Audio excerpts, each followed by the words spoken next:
제4절 자원화 1. 건설 폐기물의 자원화. 이 파트도 이번에 새로 시험 범위로 편입된 부분이거든요.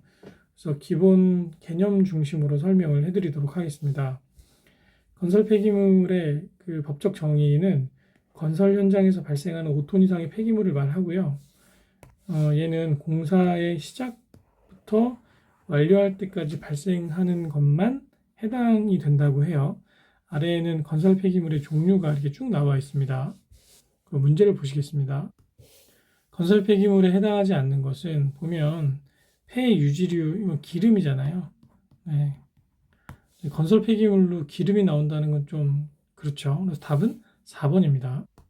핵심 이론 공의, 건설 폐기물의 처리 방법. 소각과 매립과 재활용을 기준으로 처리를 하고요. 상당히 많은 비중인 97% 이상을 재활용하는 원칙으로 하고 있다고 합니다. 재활용과 자원화 방법은 이제 세 가지로 우리가 구분해서 설명을 드릴 수 있는데요. 우선 물질별로 다양한 방법을 이용해서 재활용하거나 자원화한다고 해요. 이제 타지 않는 불연물을 이용한 재활용법에는 선별, 파손 등의 과정을 통해서 이제 골재나 포장용 골재로, 그러니까 순환 골재나 도로 포장용 골재로 사용을 하는 방법이 있고요. 이제 불에 타는 가연물 같은 경우는 연료로 만들어서 활용을 하는 방법이 있다고 합니다. 다음은 건설 폐기물의 자원화에 관한 내용입니다. 우리나라 건설 폐기물 재활용 촉진에 관한 법률에 보면 이제 건설공사에 사용되는 골재는 이제 의무적으로 일정 비율 이상을 순환 골재를 사용해야 한다고 해요. 이 순환 골재는 그러니까 쉽게 얘기하면 재활용한 골재라고 생각을 하시면 됩니다. 그래서 2016년 1월 1일부터 이제 의무 사용 대상 건설 공사에서는 이제 사용되는 골재의 40% 이상을 순환 골재로 사용하게 하는 법령도 이제 마련이 되어 있다고 합니다. 그래서 아래 표는 그 제품별로 순환 골재를 몇 %씩 썼는지 그리고 용도에 관한 것을 정리를 한 거고요. 여기 보면 이제 의무 사용 제품 기준에 GR 인증 제품이라고 이렇게 나와 있는데 이 GR 인증 마크가 굿 리사이클 프로덕트를 의미를 합니다. 그래서 우수 재활용 제품 인증 마크라고 생각하시면 돼요. 건설 폐기물의 자원화에 관한 설명으로 옳지 않은 것은 재활용 자원화 방법은 물질마다 다르다고 했죠. 불연물은 주로 고형 연료 생산 등에 활용한다. 불연물은 타지를 않잖아요. 그래서 연료로 사용할 수가 없죠. 네. 그래서 답은 2번입니다. 이 가연물 폐기물 재활용. 가연물 폐기물은 이제 연소가 되는 물질이니까 이런 것들을 다양한 방법을 통해서 재활용할 수 있다고 합니다. 발생어는 주로 이제 가정이나 어떤 공장, 건설 현장 등에서 많이 발생이 되겠고요. 이것도 마찬가지로 소각, 매립, 재활용으로 처리를 하는데 많은 부분을 재활용으로 처리하고 있다. 그래서 다음에 제시되는 그 재활용 기술을 통해서 가연성 폐기물을 이용을 하고 있다고 합니다. 그래서 첫 번째로 이제 고형 연료화라는 것이 있어요. 얘는 그 폐기물 중에 주로 이제 플라스틱 종류가 이제 발열량이 상당히 높잖아요. 그래서 얘네를 이용해서 연료를 만드는 거예요. 그래서 이렇게 발열량이 높은 그런 플라스틱이나 합성 수지 뭐 이런 물질들을 코르크나 펠릿 형태로 만들어서 이제 사용을 하는 거라고 생각을 하시면 되고요. 발열량이 생각보다 상당히 높다고 합니다. 그래서 가연성 폐기물 중에서도 유난히 발열량이 높은 것들을 좀 중심으로 이용을 할 수 있겠죠. 그리고 포장재 폐기물 같은 경우는 재활용을 목적으로 이것을 이제 활용을 한다고 합니다. 그래서 재생공정을 통해서 뭐 종이나 플라스틱 섬유 이런 것들로 재생을 해서 사용을 하고요. 폐목재 같은 경우는 이것을 이제 물질로 활용을 하거나 또는 연료로 변환해서 활용하는 방법으로 나뉘어진다고 합니다. 자, 문제입니다. 가연성 폐기물의 재활용 기술 가운데 단순 소각 이렇게 쭉 읽어보시면 이게 고형 연료와에 관한 내용이에요. SRF라고 한다고 했죠. 그래서 답은 3번입니다. 3. 유기성 폐기물의 재활용. 유기성 폐기물의 기본적인 정의는 동식물성의 폐기물을 우리가 이야기를 하고 그 성분의 함량이 40% 이상 됐을 때를 우리가 유기성 폐기물로 정의를 내릴 수 있습니다. 이 폐기물은 이제 그 폐기물의 특성상 여러 개가 막 섞일 수 있기 때문에 이제 관리 주체가 명확하지 않을 수 있어서 환경부, 농림부, 해양수산부 누가 이거를 관리를 해야 되는지에 대한 주체가 좀 쉽지 않을 수 있다. 또한 수분이 많고 쉽게 부패가 되기 때문에 얘를 이제 저장하거나 운반, 중간 처리하거나 또는 최종 처리를 하는 과정에 좀 많은 어려움이 수반될 수 있겠지요. 그 종류로는 이제 사업계, 생활계 이렇게 두 개로 나누어서 이야기를 할 수 있겠죠. 그럼 문제를 보실게요. 자, 생물에서 유래한 동식물성 폐기물로서 유기성 폐기물의 기본 정의이죠. 답은 1번입니다. 핵심 이론 공유, 유기성 폐기물 재활용 기술. 유기성 폐기물은 퇴비와 사료와 현기성 소화 이 세 가지 방법으로 주로 이제 그 재활용을 하는데요. 가장 첫 번째 나온 퇴비화 같은 경우에 말 그대로 이제 밭에 뿌릴 수 있는 퇴비로 만드는 그런 과정으로 생각하면 좋을 것 같아요. 그래서 장점은 뭐 폐기물의 양을 줄일 수 있고 뭐 여러 가지 뭐 그 토양 계량제로 활용할 수도 있고 좀 손쉽게 좀 제작할 수 있다 그런 장점이 있는 반면에 얘가 생각보다 비료 가치가 이렇게 높지 않고 또 일정한 품질과 이것을 표준화시키는 공정 자체가 좀 쉽지 않습니다. 그리고 땅이 많이 필요하다고 해요. 또 악취나 또 이렇게 벌레 같은 것도 생길 수 있는 약간 지저분한 그런 부분이 있기 때문에 그런 장점과 단점이 명확히 구분된다라는 것. 그리고 퇴비와의 영양 인자를 보면 온도는 상당히 고온이에요. 이거 중온을 넘어서서 나중에는 고온 소화로 우리가 이해를 하면 되고요. pH는 중성 혹은 약알칼리성의 범위로 전반적으로 5.5에서 8.0 사이를 유지를 하고 함수율이나 탄소, 질소 이거 CNB라고 하거든요. 이거를 이제 CNB율이라고 합니다. 이 수치에 관한 것도 간혹 물어볼 수 있으니까 꼭 암기를 해주세요.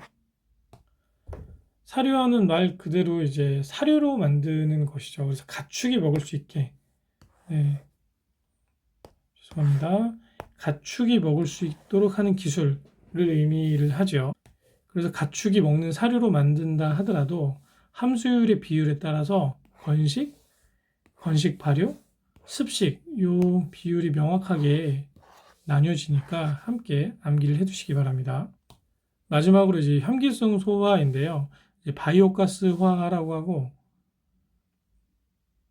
마지막으로 현기성 소화, 바이오가스화라고도 하고 여기서 발생되는 가스가 이제 메테인이겠죠. 이게 도시가스의 동일한 성분입니다. 그래서 그 유기성 폐기물을 잘 활용을 해서 주로 이제 음식물 같은 경우에 분해가 잘 되니까 얘네들을 현기성 소화를 거쳐서 다양한 그 가스를 추출을 하거나 뭐 여러 가지 좀 부산물을 이용을 하는 방법이라고 생각하시면 돼요. 그래서 현기성 소화가 끝나면 뭐 메탄가스가 생성이 되고 그리고 슬러지 발생이 좀 적은 장점이 있겠죠. 또한 그 체류 시간이 매우 길고 또 이 소화되는 온도가 높아서 병원균이 사멸하는 그런 효과도 있고 그런데 시설비가 고가이고 미생물을 다루는 것이 상당히 조건이 까다로워서 이 조건을 맞춰주는 것이 쉽지 않다고 합니다. 자, 그럼 문제를 보실게요. 퇴비화가 진행되었을 때 나타나는 특징으로 거리가 먼 것은 온도가 높아서 병원균이 사멸이 된다고 했어요. 수분 보유 능력과 양이온 교환 능력은 높아집니다. 이 수분 보유 능력과 양이온 교환 능력이 높다는 얘기는 다양한 물질들을 주고 받아들일 수 있는 준비가 되어 있다라는 이야기예요. 그래서 건강한 토양으로 바뀌었다라고 생각을 하시면 됩니다. 그래서 답은 2번이고요. CNB 악취 없고 안정화된다. 다 맞죠? 2번입니다. 퇴비와 공정의 조건. 온도는 보면 온도는 상당히 고온이라고 했어요. 그래서 이게 30도에서 높게는 60도까지도 올라갑니다. 상당히 고온이고 수분도 이렇게 낮지 않습니다. 함수율이 50에서 60%는 되게 유지를 시켜줘야 됩니다. CM 비율은 이렇게 되면 이 CM 비율이 너무 높은 거예요. 이 값이 높다는 얘기는 탄소의 양이 많은 거거든요. 탄소의 양이 많은 건 이게 퇴비화가 적절하게 이루어지지 않은 겁니다. 그래서 CM 비율 같은 경우도 약 이제 30에서 50 정도 나오게 돼야 되고요. pH는 이 영역이 맞죠. 그래서 답은 4번입니다. 3번 쓰레기를 퇴비화시킬 때 적정 CN 범위는 넓은 범위로 치면 20에서 50 사이라고 생각을 하시면 좋습니다. 그래서 이 밸류 안에 들어가는 값을 찾으시면 돼요. 답은 2번이죠. 4번 유기성 폐기물의 퇴비화 조작에서 환경 변화 인자가 아닌 것은 온도, pH, CNB, 질소 인의 비율은 전혀 상관이 없습니다. 답은 4번입니다. 5번 사료화법에서 선식이 아니라 건식입니다. 오타가 났어요. 죄송합니다. 건식 발효 사료의 함수율 기준 건식 발효가 붙어 있는 사료는 30% 이하고요. 그냥 건식은 15% 이하, 그리고 습식은 70에서 80% 정도가 된다고 합니다. 요거 암기해 두세요. 답은 3번이고요. 6번 혐기성 소화의 특징에 해당하지 않는 것은 혐기성 소화를 거치면 메탄가스 나오고요. 슬러지가 많이 이제 메탄가스로 바뀌는 분해돼서 그런 과정을 거치기 때문에 슬러지 발생량이 상당히 적게 되겠죠. 답은 2번입니다. 4. 무기성 폐기물의 재활용. 이제 무기성 폐기물이 나왔는데요. 유기성과는 다르게 생물학적으로 분해가 안 되잖아요. 그래서 이제 법적인 정의는 이제 유기물을 포함하지 않거나 매우 적은 양이 포함되어 있는 폐기물을 이야기를 하고요. 크게 생활 폐기물, 사업장 배출 시설계 폐기물, 건설 폐기물 이렇게 나눠서 이야기를 할 수 있습니다. 생활에서 발생하는 것은 유리, 자기, 금속, 비철, 금속류, 회분류, 연탄재 뭐 이런 것들이 포함이 되고 사업장 배출 시설계에서 이제 나오는 폐기물은 무기성 원위류, 광재류, 소각재 이렇게 이야기를 할 수 있고요. 건설 폐기물은 현장에서 발생하는 것이라고 말씀드렸죠. 근데 이제 금속류를 제외한 무기성 폐기물로 우리가 정의를 내릴 수 있다고 해요. 그래서 대표적인 그 무기성 폐기물이 이제 광재나 분진인데요. 광재가 쉽게 얘기하면 이제 금속 재련이나 용광로에서 발생하는 이제 그 비금속 부산물이거든요. 고온에 이제 녹아서 분리된. 그래서 얘네들을 건축이나 토목공사의 성토재는 이제 흙을 붙돋아 주기 위해서 쌓는 그런 역할이고요. 도로 기충제, 보조 기충제, 도로 기충제 이런 것들은 기충제라는 개념 자체가 기반 시설의 그 아래 부분을 지지하는 역할로서 그런 재료를 활용한다고 생각하시면 좋을 것 같아요. 그리고 무기성 원위를 재활용을 할 때는 니은에 보시면 폐기물 중간 재활용업 허가를 기취득하고 있거나 또는 폐기물 처리 신고를 한 후에 재활용할 수 있는 법적 기준이 있다고 합니다. 그럼 문제를 보시겠습니다. 무기성 폐기물 가운데 생활 폐기물에 해당하는 것은 유리가 이제 생활 폐기물에 해당된다고 했죠. 답은 2번입니다. 2번 광재나 분진의 재활용 방법에 해당하지 않는 것은 건축, 토목공사, 성토재, 보조 기충제, 도로 기충제 등으로 활용을 한다고 했고요.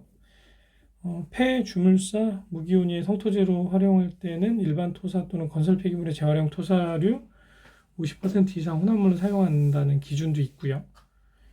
그리고 폐기물 관리법에 의해서 적용이 되는 내용도 맞는데 재활용할 때 금속이나 목재는 배제하고 사용을 해야 된다고 합니다. 답은 4번이에요. 제5절 폐기물의 최종 처분. 최종 처분은 이제 매립입니다. 매립. 그래서 매립을 이제 어떤 식으로 형태를 갖추어서 하느냐에 따라서 크게 단순 매립과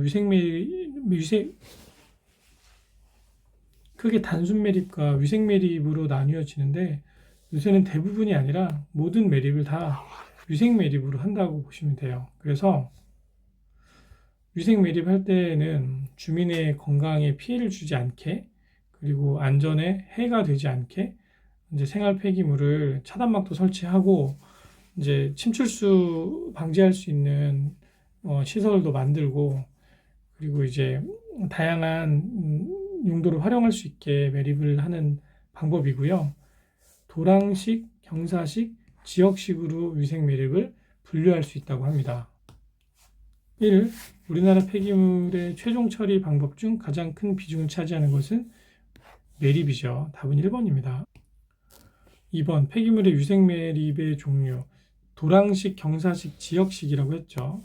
도랑식, 경사식, 지역식, 저장식이라는 건 없어요. 답은 4번입니다.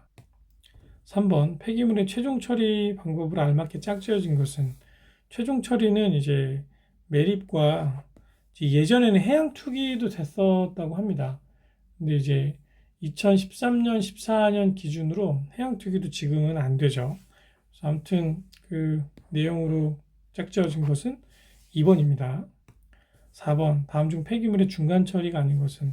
매립은 최종 처리 처분이라고 했습니다. 답은 4번입니다. 다음은 이제 매립 공법인데요.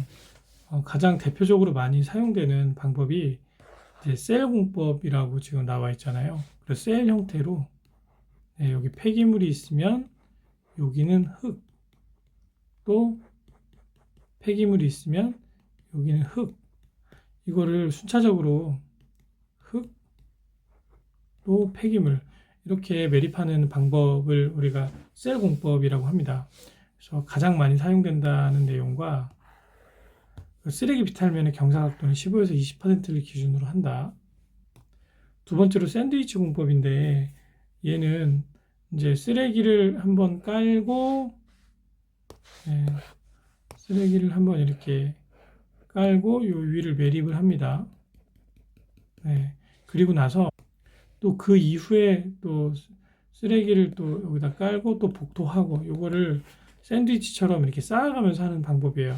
얘는 그 좁은 산간지에 좀 그 이제 부지를 효율적으로 사용하기 위해서 사용하는 방법이라고 생각하시면 되고요. 압축 매립 공법은 폐기물을 이제 묻을 때 압축을 강하게 시켜서 부피를 줄인 형태로 매립하는 방법으로 이해하시면 돼요. 이 세 가지가 육상 매립에 해당이 되고요. 해안 매립에는 이제 순차 투입 공법과 박층 뿌립 공법이 있는데, 순차 투입은 호안 측에서 쓰레기를 투입해서 순차적으로 육지화한다고 지금 나와 있는데, 얘는 불도저 같은 걸 이용해서, 예를 들어서 이제 순차 투입 공법을 제가 그림으로 한번 그려봤거든요. 요게 불도저입니다. 그래서 불도저로 폐기물을 이렇게 밀어서 여기가 이제 육지고 여기가 바다면, 순서적으로 이제 이 폐기물을 이제 여기서 불도저로 밀어가지고 이걸 이제 땅으로 만드는 그런 공법으로 이해하시면 돼요. 그리고 마지막으로 이제 박층 뿌림 공법은, 이제 바지선, 여기 배잖아요, 배. 그래서 배에 이제 바닥에 구멍이 뚫려 있는데, 거기로 쓰레기를, 이제 바다가 이렇게 있으면 바다 위에 이제 배를 이렇게 띄우고, 배가 뭐 이렇게 있잖아요. 그럼 하부에 이제 구멍이 이렇게 뚫려 있고 폐기물을 이렇게 떨어뜨려서 하부로 폐기물이 바닥에 쌓이게 하는 그런 공법을 박층 뿌림 공법이라고 합니다. 자, 그럼 문제를 보시겠습니다. 여기 보면 이제 밑면이 뚫린 바지선, 이렇게 하면 박층 뿌림 공법이라고 했죠. 답은 2번입니다. 2번입니다. 다음 매립 공법 중에 해안 매립 공법에 해당하는 것은. 순차 투입과 박층 뿌립 두 가지밖에 없습니다. 답은 2번이죠. 핵심 이론 03, 매립지에서 발생하는 가스의 농도 변화. 거의 이제 끝까지 왔습니다. 이 내용도 상당히 시험 문제에 많이 나와요. 이 지금 이제 그 그래프 표를 보시면 이게 1단계, 2단계, 3단계, 4단계 시간의 어떤 순서에 따른 어떤 그 대상 기체가 어떤 식으로 양이 늘었다 줄었다 하는지가 이렇게 표현이 되잖아요. 여기서 중요한 성분은 요 메테인과 이산화탄소입니다. 결국에. 네. 그래서 이것을 중심으로 간단하게 설명을 드리자면, 우선 첫 번째 단계에서는 폐기물 속에 산소가 급속히 이제 소모된다고 나와 있는데, 이때는 호기성 분해가 이제 완성이 되고 더 이상 산소가 없는 형태로 이제 진행이 되는 것을 이야기를 하죠. 그리고 두 번째 구역에서는 이제 현기성 비메탄 상태라고 합니다. 현기성도 메탄 상태가 있고 비메탄 상태가 있어요. 그래서 메탄 상태로 들어가기 전에 이제 COT가 급속히 생성이 되면서 메탄을 생성하기 위해서 준비하는 단계로 이해하시면 좋습니다. 3구역에서는 이제 산이 생성이 되고 그 산을 먹이로 하는 메탄균이 이제 추가적으로 생성이 되면서 메탄이 조금씩 발생이 되기 시작을 합니다. 이때는 산이 생성이 되니까 pH가 좀 낮은 형태로 존재를 하게 되고요. 네, 그리고 마지막으로 이제 4구역에서는 메탄이 본격적으로 많이 나오는 단계로 우리가 이해를 하면 되고요. 이때는 산을 메탄균이 다 이제 먹이로 먹어 치우기 때문에 발생하는 침출수의 pH의 농도는 상대적으로 이제 아까보다는 좀 그 양호하게 되는 거죠. 그리고 최종적으로 발생하는 메탄과 이산화탄소의 비율은 55대 45 정도의 수준으로 발생이 된다고 합니다. 그래서 여기 마지막 이제 4단계를 보시면 이게 메탄이고 이게 CO2잖아요. 이게 조금 더 많습니다. 네. 1번, 다음 중 정상적으로 운영되는 도시 쓰레기 매립장에서 가장 많이 발생하는 가스는 최종적으로 뭐 메탄과 그리고 이제 이산화탄소가 많이 발생하는데 메탄이 55%, 이산화탄소가 45% 정도라고 말씀드렸어요. 답은 3번입니다. 2번, 뭐 같은 문제죠. 그래서 메탄이 가장 많이 나온다. 3번, 매립 초기의 호기성 단계에서 매립지에서 가장 많이 발생하는 가스는 호기성 단계에서 이제 물질이 분해가 되면 CO2와 H2O 이 두 개가 가장 많이 나옵니다. 그래서 이산화탄소 가스가 많이 나온다. 메탄은 나중에 나오죠. 답은 4번입니다. 4번, 매립 시 발생되는 매립가스 중에서 악취를 유발시키는 물질은, 여기 보면 지금 문제 보기로 제시된 것들이 다 이제 매립지에서 발생은 하는데요. 메탄이나 이산화탄소나 일산화탄소는 다 무색 무취입니다. 근데 암모니아는 냄새가 심하죠. 답은 3번입니다. 5번, 다음 그림은 폐기물을 매립한 후에 발생하는 생성가스의 농도 변화를 단계적으로 나타내는 것이다. 현기성 비메탄 단계가 어디냐 이걸 묻는 문제인데, 1번은 아까 이제 호기성 단계라고 했죠. 그래서 이 단계를 통해서 이제 산소가 급속히 소모가 되고 여기서부터 이제 본격적인 현기성 단계인데 여기에 메탄이 없잖아요. 그쵸? 메탄은 이제 3단계부터 나와요. 그래서 요 2단계가 바로 현기성 비메탄 단계에 해당이 됩니다. 그래서 답은 2번이죠. 이 침출수 및 매립가스의 관리. 침출수라는 개념 자체가 이제 빗물이나 또는 폐기물 안에 포함되어 있는 수분 성분이 그 매립한 요 쓰레기와 함께 반응을 해서 나오는 이제 오염수, 유출수라고 생각을 하시면 돼요. 그래서 강우 침투량이나 유출 개수나 증발산량에 굉장히 많은 영향을 받습니다. 침출수는 기본적으로 매립된 폐기물의 형상이 매우 다양하기 때문에 어떤 물질이 어떻게 포함될지를 예측하는 것이 상당히 어려워요. 그리고 시간에 따라서 그 안에서 내부적으로 이제 미생물에 의한 분해 작용이 발생을 하기 때문에 또 성상이 매립 초기와 중기와 후기에 따라서 다양하게 변하는 특성이 있다고 합니다.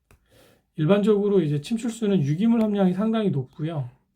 그리고 질소 성분은 이제 암모니아로 바뀌어서 존재를 하게 되고, 대신 인이나 중금속 함량은 비교적 낮은 특징을 지니고 있다고 해요. 그리고 가스 발생이 많이 될수록 혐기성 분해가 잘 일어날수록 유해물질의 농도는 낮아진다고 했는데, 이 가스 발생이 많이 되거나 분해가 잘 된다는 얘기는 이 유해물질이 분해가 돼서 사라진다는 얘기겠죠. 그래서 상대적으로 그 농도가 낮아질 수 있다라고 이해하시면 되고요. 그리고 그 시간이 오래된 매립지면 매립지일수록 이 난분해성 물질이 포함된 경우가 침출수에 있다고 합니다. 그래서 이제 휴믹산이나 펄빅산 같은 분해가 잘 안 되는 침출수 성분이 문제를 일으킬 수 있는 거겠죠.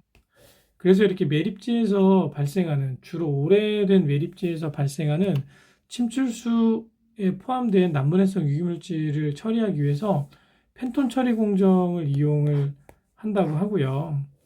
이거는 이제 수질 쪽에서도 한번 나오긴 나왔었어요. 그래서 시약의 주요 성분으로 과산화수소나 철염을 사용한다고 했습니다. 자, 그럼 문제를 보시겠습니다.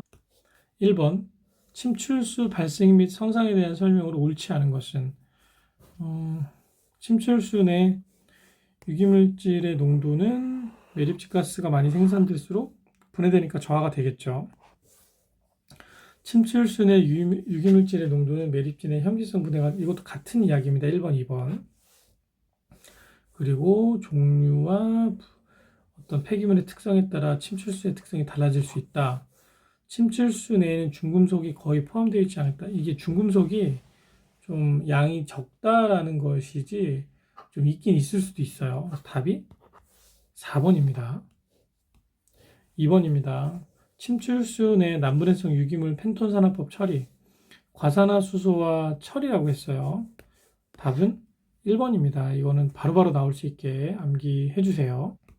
3번, 펜톤 산화 반응에 대한 설명으로 옳은 것은, 이것도 바로바로 나와야 됩니다. 과산화수소의 난분해성 유기물질의 산화. 답은 3번입니다. 이건 정의이기 때문에. 네.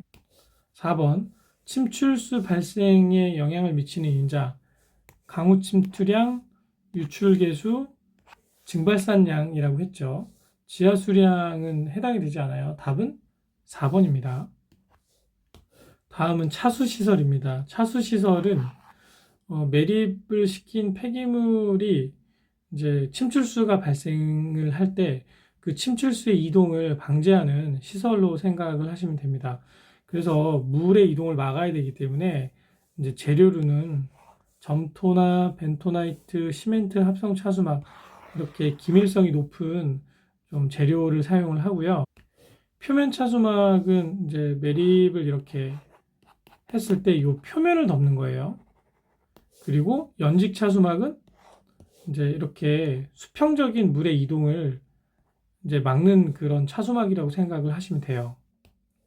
그래서 표면 차수막을 설치하는 기준은 이제 매립 지반의 투수 개수가 큰 경우, 즉 매립 지반을 통해서 물이 유입이 좀 쉽게, 빗물의 유입이 되는 경우에 사용을 한다고 하고, 이제 이것을 설치함과 동시에 지하수 집배수 시설까지 같이 설치를 하는 것으로 하죠.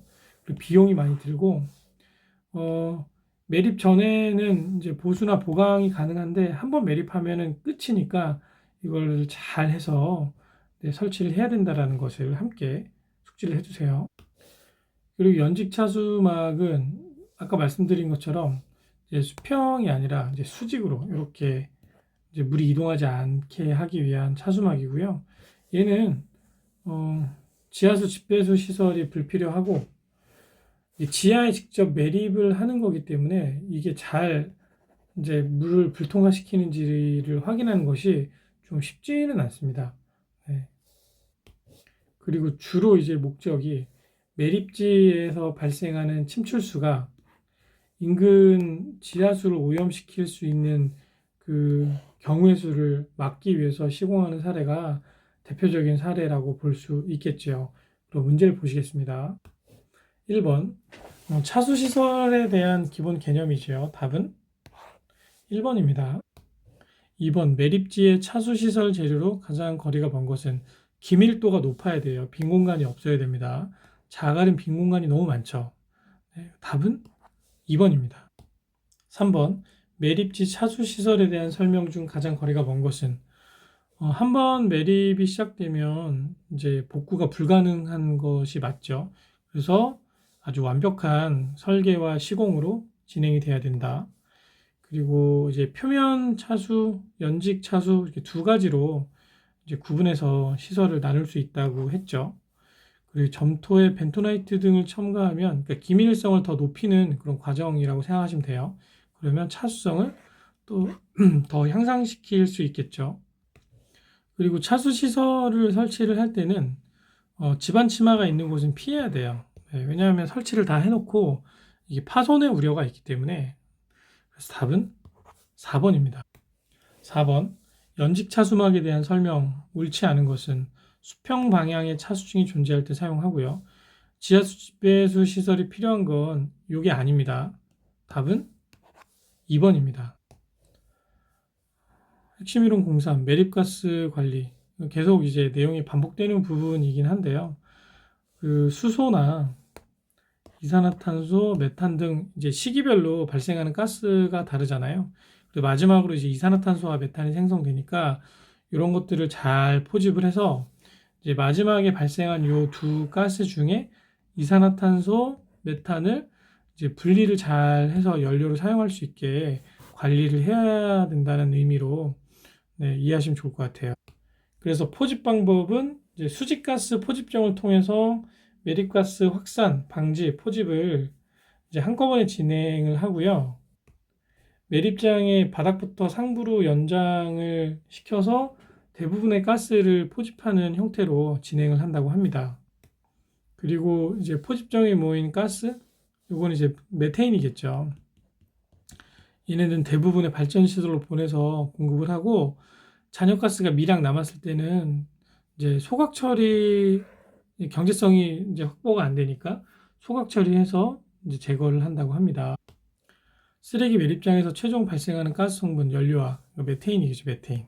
답은 4번입니다.